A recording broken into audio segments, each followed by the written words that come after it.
All right. Well, hello. Like Jeff said, we are the O'Connors. I'm Ryan. This is my beautiful bride, Michelle. All right. Making sure this is working. Yeah, Awesome. it's on. We're so glad to be here, you guys. We wanted to show you a quick picture of our family. So I'm Michelle. It's my husband, Ryan, like he said. And we have two amazing kids. We have Ella, who is here with a group from USC today. So you guys talk about the cold. These guys drove here extra far to get here. And then our son, Thomas. So our awesome family. So you guys, this is a really cool full circle. We'll get to those photos in just a minute here.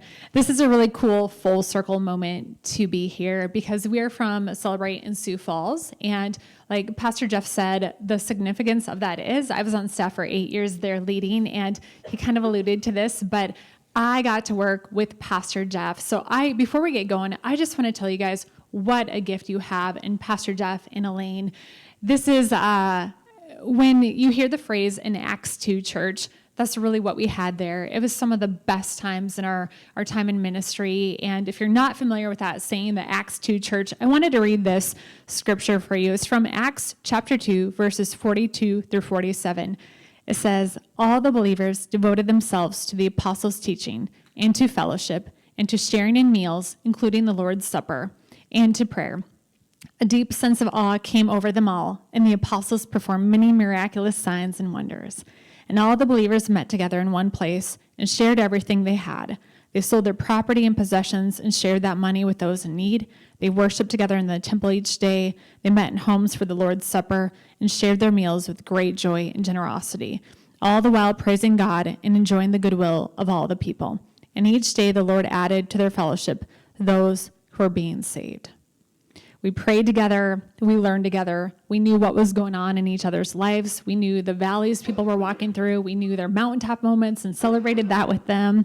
We brought our families together, we hung out, and it was an amazing season of growth. God honored that, and I want to show those photos now. That first one there was, our team was at a football game, and we were cheering on one of our coworkers' sons. So the football picture, the next picture you'll see here is a Christmas gathering we had, and then we can go into, so the Christmas gathering, and then we had a planning day at a cupcake shop, and there's our whole crew there, and we were just in each other's lives. The next one you're going to see is this is after I had our son Thomas. They gave me a gift card, and they used this. They said Super Spa for Super Ma, but it was from a time when it must have been a kids series we were doing, and there were superheroes. You can see Pastor Jeff back there as Iron Man, and then I'm flying in the front there in the orange cape. So just so much fun. And then the next one, I thought you guys would appreciate this one. There's your pastor. The bottom right there is Pastor Jeff, and we had gone and played laser tag as a team bonding activity. So, and then this last one I had to include, I'm just going to give you a little context behind it. So this is a frog costume, and our son's smiling because he knows what this is. And Ella's face is turning red, so I know that she knows what this is too. But when our son was born, he came 5 weeks early, and it was actually, we were in the NICU on the same night that our daughter was supposed to be the lead character in this play called Over the Lily Pad, and she had the lead role of Mama Frog. It was a very important part because it was a speaking part, and not many of the other third graders had the speaking part, and she was set to star in this play. And we were up the Sanford Children's Castle in the NICU, and so we were going to miss it.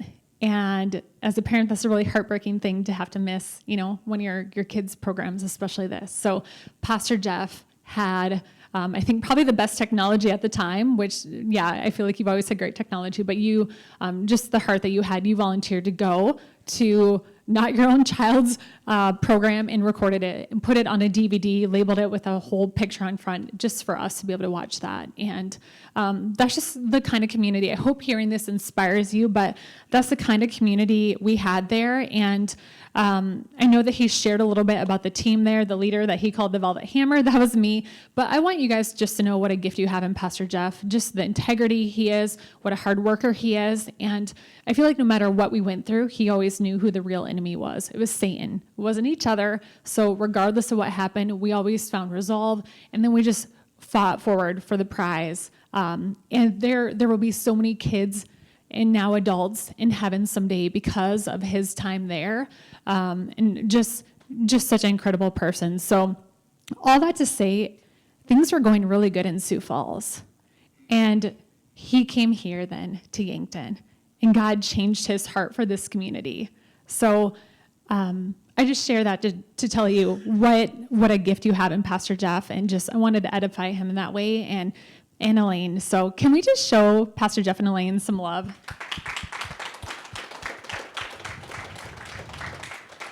We are truly so honored to be here today. Yes, and I'm so excited that you guys are in a series about vision for your church. You know, yesterday Michelle and I came and we had the opportunity to come kind of take a tour and to hear Jeff's heart and the vision for your church about, hey, all these tarps are going to be walls, we're going to do this, we're going to do this. And like, I was excited. I'm excited for you guys and the vision that God has put for this church, for your community, for your families. And today we're going to talk about for your marriages, for your relationships. So there's a scripture from the Bible, Proverbs 29:18 says, where there is no vision, the people perish.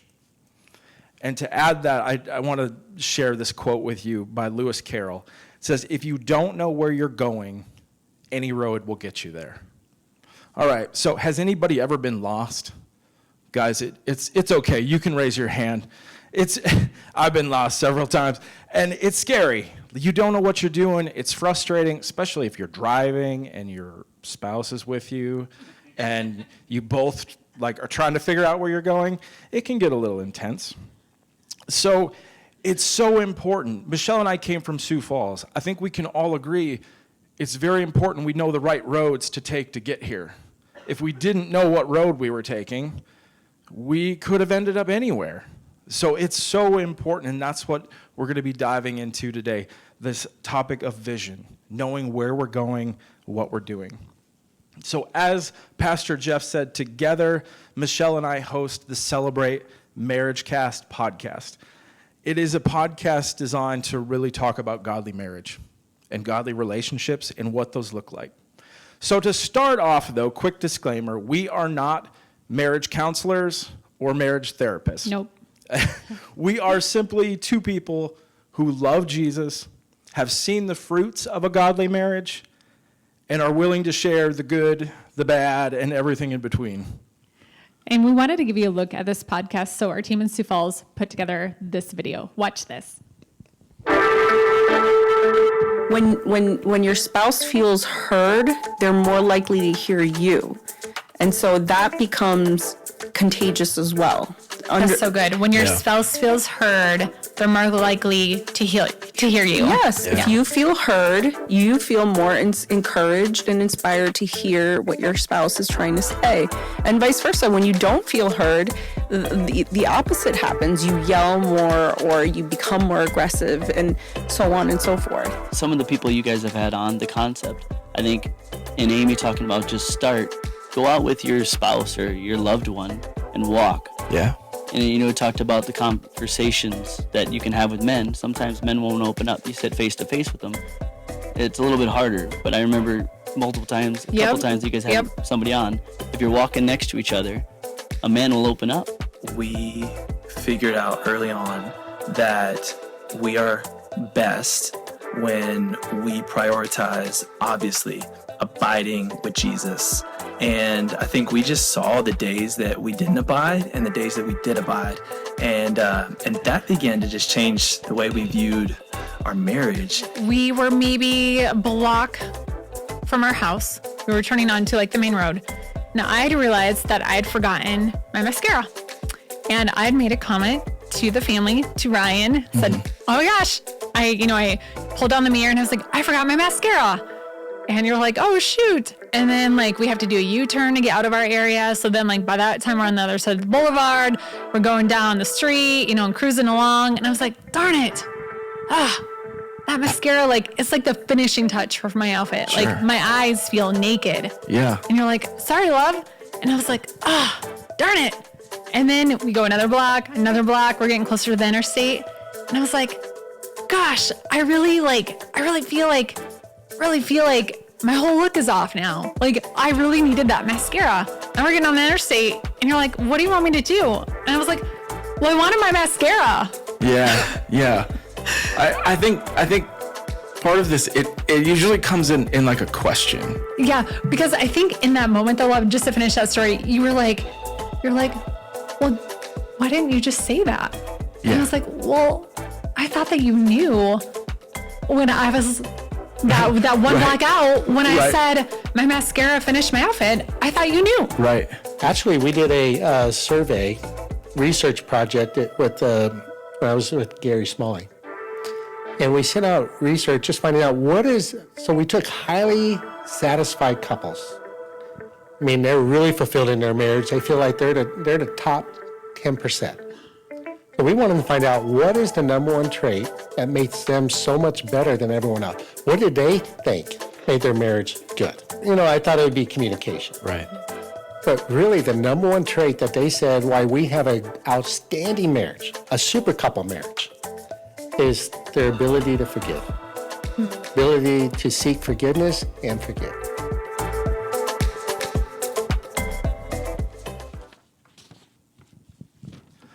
All right, so I think we can all agree that the world tells us a lot about what marriage is and what marriage should be, right? The world tells us that all guys should ride up on their white horses, shirtless, muscles bulging, their hair blown in the wind. They jump off their horse and they sweep their love off their feet. Or that every marriage is like a Disney story, right? Where you meet Prince Charming, you fall in love, and everything is happily ever after.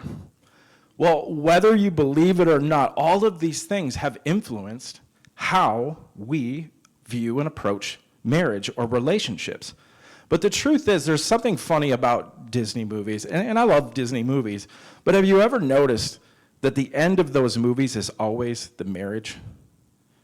It never tells you about their life after, right? Life happens, or, the truth is when I look around, right, I see that hair thins, right? Muscles no longer bulge, and the horse gets replaced by an SUV. And that was just me looking in the mirror this morning. Love it. You're still very handsome. Thanks. Our goal with our podcast is to talk about God's vision for marriage. We know what the world says about it. Ryan just said that. We get a lot of messages from the world on what they think about marriage, but what does God say about that? We want to talk about that today. So when you break it down, most of our episodes, as we looked back, came down to one central theme revolving around this scripture. It's Genesis 2:24. This explains why a man leaves his father and mother and is joined to his wife, and the two are united into one. And we like to sum up this verse with a simple phrase, same team. This was something that God put on our hearts several years ago, and I firmly believe that it has drastically changed how we view and approach a godly marriage. See, if you look at who's playing football this weekend, right, they got there because they worked together as a team. They all have different skills, they all have different abilities, but when they work together, they accomplish so much more. So imagine if you had a team full of quarterbacks, right? We'll take the Chiefs because I see that guy's wearing a Chiefs hat. So, if they had a team full of Patrick Mahomes, he played every position on the team. Do you think they'd be where they are? I bet they might not even win a single game. But yet, when we look at our marriages and our relationships, that's often what we want. We want our spouse to do everything like us, to talk like us, to be like us, to fold the laundry like us. We want our spouse to do everything, but yet we don't understand it's in those differences where you actually have success in your marriage. It's what God intended when he brought the two together, that those differences, you would work together and be united into one, and those differences would make you a better team. So our first point today is God put my spouse and I on the same team. Can we say that together? God put my spouse and I on the same team. So today we want to talk about 3 areas where this same team mentality has really improved our relationship. So 3 areas where the verse, 2 are united into 1, impacts us. And I just want to throw this out there. I know that some of you might be thinking, well, I'm not married, so I'm going to just tune out right now. But I would just challenge you, like, we're all here because we want to work on ourselves. We want God to grow us, and we want to go out and be Jesus, right? That's your vision and your mission, to meet Jesus, be Jesus in the community that's living and loving like him. Well, I would encourage you not to tune out, because I guarantee you probably know somebody that is married, right? Whether it's your neighbors or maybe your parents or your children, or maybe someday you hope to be married. These are principles that you can then speak into their lives, and you can be a light for them. So 3 areas of my life to evaluate with my spouse. We're going to go through these 3 areas. And the first one is communication. Ryan, I think we can say that this has been a major area that the same team mentality has drastically changed our marriage. Once again, like Ryan alluded to, we are very different. So I'm a little more emotional. I like to get my emotions out, and I like to talk about things right away. And Ryan, my love, is more of a processor. He's a financial analyst, so he's very methodical and analytical in his thoughts, and he likes to kind of just take a while to think about things, like slow motion internet dial-up processor, like AOL. Right. And to be fair, Ryan put that example in the script, so those are his words, not mine. So, but this would lead to conflict. Does anyone have a relationship like that out there, where you're just totally, okay, yep, totally different, you guys, anyone else? Well, I would just get madder and madder because I would want to talk about it. And Ryan would just shut down and suppress.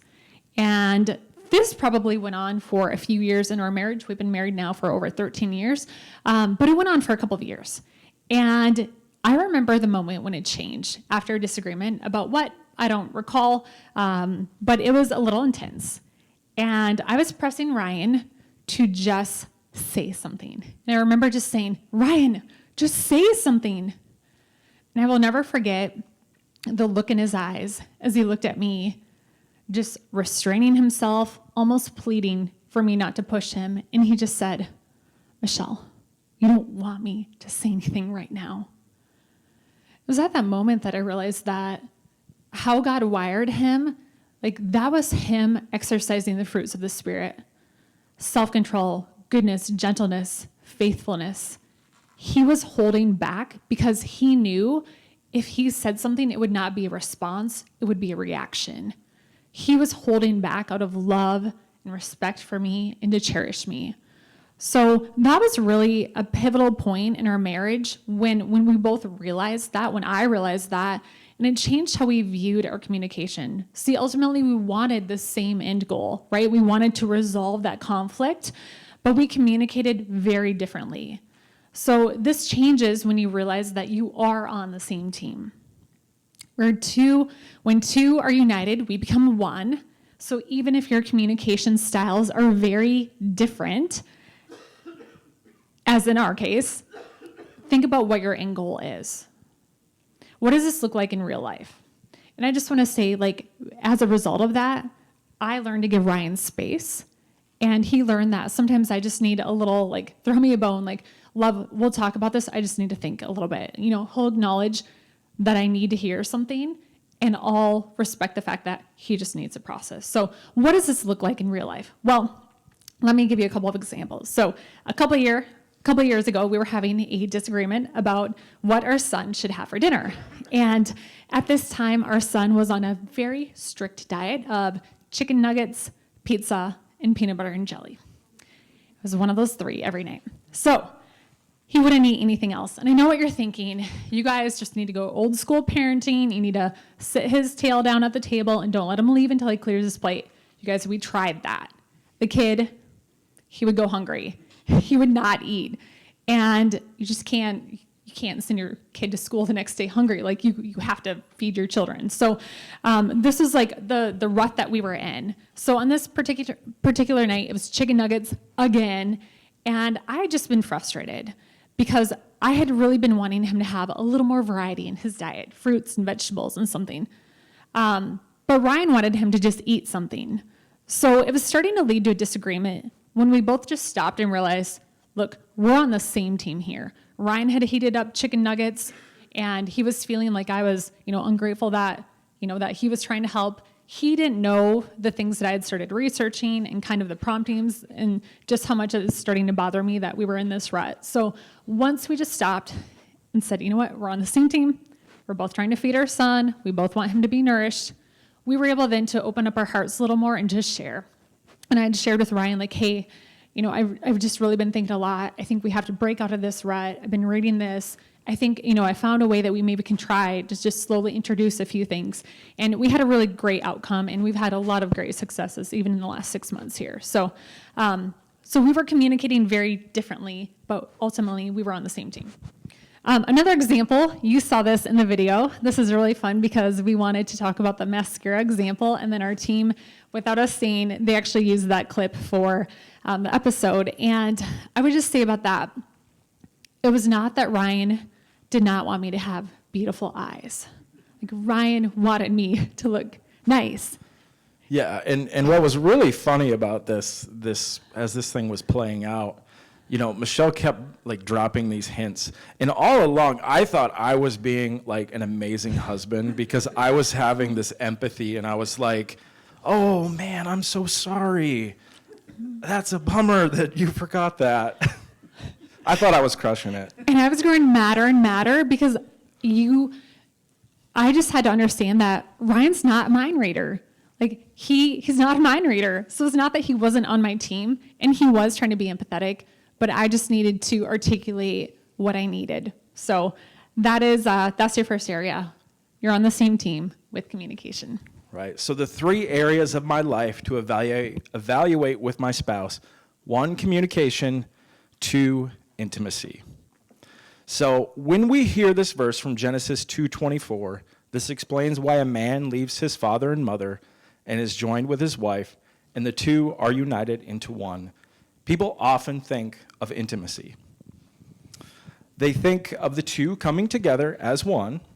Now, just a quick disclaimer, if this topic in church makes you uncomfortable, just hang with us for a little bit. Don't worry, guys, it's PG. And also, I will just say this.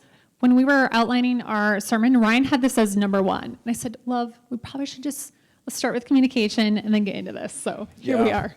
So completely understand before we jump into this topic that it is a very complicated, there's a lot of layers to it. Completely understand that. But I do believe that this is a very important topic, that it matters to God and it should matter to us. After all, God created it. It was part of his design for marriage. So, and plus, I think we can all agree the world has no problem talking about intimacy. Everywhere you look, there it is, or at least what the world deems it to be. So we're going to talk about this in the form of a godly marriage. So we're going to spare you the biology lesson here, but men and women are different, okay? God gave us different equipment. In case you didn't know, now you know, okay? I think we can also agree that men and women have different desires, different wants, different needs as well. So I think we can all acknowledge that. Quick story, this past Thanksgiving, I had an opportunity to drive a new electric car. This was like top of the line, like a Rivian. It's a super cool car. I wasn't actually going to buy one because they're super expensive. So it was more just for fun. But as we were driving this car, the representative from Rivian was like, okay, I'm going to show you all these cool features. And it's like this special drive mode where like you don't even have to hold on to the wheel. It just drives the car for you. It was really cool. There were turning lanes and all this stuff. Like I just was sitting in the driver's seat. It was really cool. But at one point in the ride, the representative's like, hey, pull over here. I'm like, okay, cool. And it's got this big computer screen. It's like a spaceship. And he's just like, boop, boop, boop, boop, boop, boop, boop. And he presses this button. It says, engage slingshot mode. And I'm like, okay, this sounds really awesome. He's like, here's what I want you to do. He's like, you're going to put your foot down on the brake, and you're going to put your foot down on the accelerator. And he's like, you're going to count to 3, take your foot off the brake, we're going to take off. And I'm like, okay, that's cool. That sounds awesome. You know, I mean, I've probably squealed tires before in my life, so I'm like, cool, this is going to be awesome. Okay, so he counts to 3. I take my foot off the brake. We take off like a jet. I'm thrown back in my seat, probably a little panicked. We're going 85 miles an hour in a course of like 3 seconds. Just absolutely crazy. So like I said, I was a little bit scared. I was a little bit excited, kind of all wrapped into one. But I realized something afterwards, that I think in marriage, a lot of us kind of approach this from 2 different aspects. I think in a lot of marriages, one person is like an electric car, and one person is like a diesel truck. Okay, I'm guessing somebody drove a diesel truck here today. And if you understand anything about diesel trucks, you know that you can't just jump in and take off, right? They need a little bit of time to warm up, especially in the wintertime. They need time to warm up. They need special fuel. But you can see in marriage, if one of you is an electric car and one's a diesel truck, you're potentially going to have some conflict. So this is really where this idea of same team mentality comes in. Because, you know, early in our marriage, I realized something, that one of us was an electric car, one was a diesel truck. And so this is where that same team mentality really comes in. Because if you're on the same team, you understand that you both want connection, you both want intimacy, but how you get there may be very different. Okay, so when you keep that in mind on the same team, you both want intimacy, you both want connection, but what that looks like and how you get there may be very different. Remember, same team, you both want intimacy, you both want connection. Be willing to talk about it, be willing to discuss it, discuss what those needs and desires are, and work together to get there. All right. Thanks for that, Ryan. 3 areas of my life to evaluate with my spouse. So 1, we talked about communication. 2, we talked about intimacy. The 3rd area is vision. So you're in a vision series right now. What is the goal of your marriage? Have you thought about that? Are you on the same page as your spouse with your marriage? Author Gary Thomas, in his book, Sacred Marriage, asks this question: is your marriage based on happiness or holiness? I think we can all agree that happiness is fleeting. If you've been married for more than a day or an hour, you know that, right? Like, life happens. Look, this last year was pretty tough. And Jeff knows this because he started asking us about coming out here last July. And here we are in January. July might have been better to visit Yankton, right? But here we are in January. Last year, our basement flooded.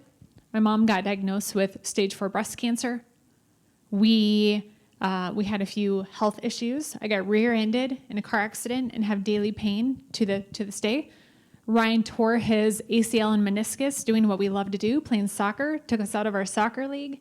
He had surgery for that, and we sent our daughter to college, right?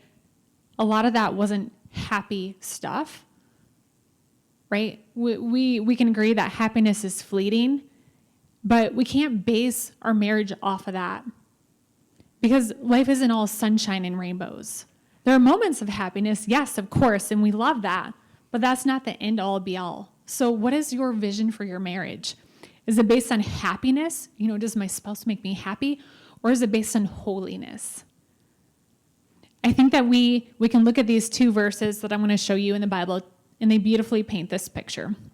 This is from Ephesians chapter 5, and we're going to look at verses 22 and 25. Verse 22 says, "Wives, submit to your own husband as you do to the Lord." But then it goes on, ladies, he talks to the husbands too. It says, "Husbands, love your wives just as Christ loved the church and gave himself up for her." You know, we've heard so many times how these verses can rub people the wrong way. And there's one word in these verses that always catch people. Does anyone know what it is? Yeah, I'm hearing it. Submit, right? But this is where the power of the same team vision comes into play. You know, unfortunately, I think a lot of husbands have read verse 22, and they stopped reading. They've read wives need to submit to their husbands.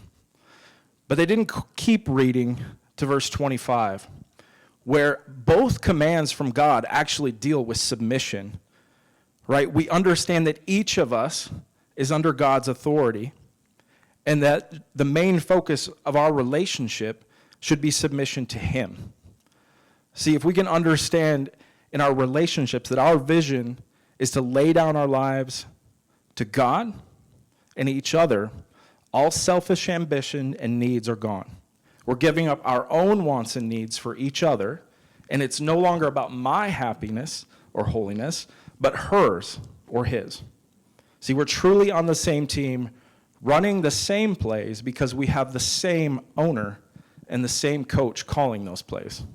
I love that verbiage, the same owner and the same coach calling the plays.